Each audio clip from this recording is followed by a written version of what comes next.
since we have you, college football, good college football weekend. Let me just throw one out to you, and then you can give us our best bets. LSU and Alabama. What do you have here? I like LSU here. This line is only 3, and normally it seems like the odds makers out there would kind of err on the side of posting a higher Alabama number, kind of knowing that people are going to bet on Alabama regardless, and maybe they want some money on the underdog. But the fact that this number is so low, it tells me they're hunting for Alabama money, and they kind of feel that LSU is the right side. We saw Jaden Daniels have a great game last year against the Tide, especially with his feet. I think that could be a problem again. And they got, obviously, Daniels, a quarterback, Malik Neighbors, a great wide receiver. We saw what Texas did at Bryant-Denny earlier this year with Ewers and the wide receivers that they have. LSU's quarterback wide receiver play is better than what Texas has. And I think Alabama has struggled at times to get after the passer. Maybe I'm going to step into a trap here and hate myself for doing it, betting against Nick Saban in Tuscaloosa, but I think there's a really good chance that LSU goes in there and wins. And maybe I'm a little jaded because, like you and your love for Puka Nacua, I have a nice Heisman bet on Jaden Daniels. So I was trying to parlay Jaden Daniels to win the Heisman with LSU money line this week, but unfortunately, a little decorrelated, so I'm unable to do that. But I do think that LSU has a really good chance to go in there and win. Let me get this straight. Did you just suggest that I was talking through my bet when I talk about Puka Nacua? Was that the suggestion? Potentially. Potentially. Slightly. Okay. Just curious. Slightly. I mean, not like we have a track record of Juan Soto, Spencer Strider. Yeah. We've been down this road before. Yes, we have. All right, the floor is yours. What do you like best this college football Saturday?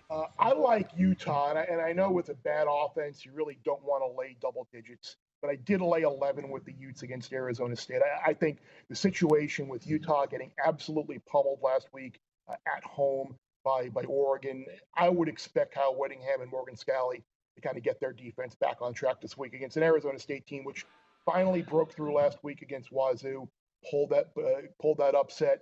But prior to that, their offense really had not been putting up a bunch of points.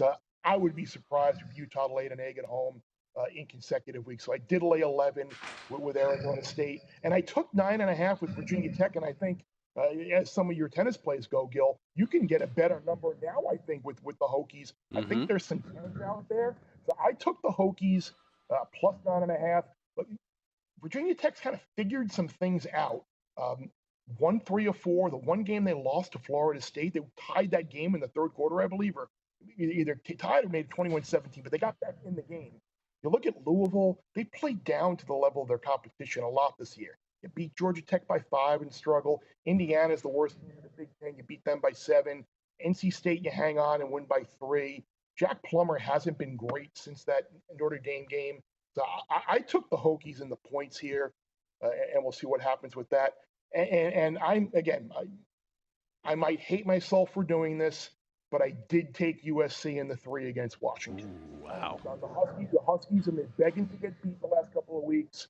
We know that USC's defense has had problems, but Washington does not get after the passer at all. Is Michael Penix healthy? His play has certainly kind of fallen off the last couple of weeks. He's had injury problems in the past. So I know SC does not have a very good history of pulling upsets lately. I believe it's the last 26 games that they've been an underdog. Only 3 times they've actually won outright. So that's concerning to me. But at the same time, new administration in town. And by the way, SC still has a whole lot to play for. They control their destiny to get to the Pac-12 championship. So I took SC, and then I'm on the fence with a couple more.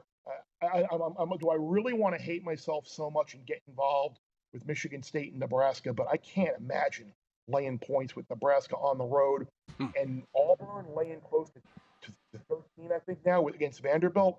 I know they beat Miss State last week, but they scored like a year's worth of points in that game. So really want to lay that many points with Auburn on the road against Vandy? I don't know. Okay, I need a 20-second or less answer to this. Someone wants to bet the Heisman Trophy market right now. Who should they bet? Bo Nix. That would be the bet that I would make. I think Jaden Daniels, it's contingent on them winning in Tuscaloosa. But I think Bo Nix, I think Oregon wins out.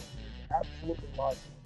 Bo Nix at 5-1 currently at DraftKings. Chris, good luck with all your bets, college football and the Breeders' Cup, sir. Appreciate it as always. Thanks, guys.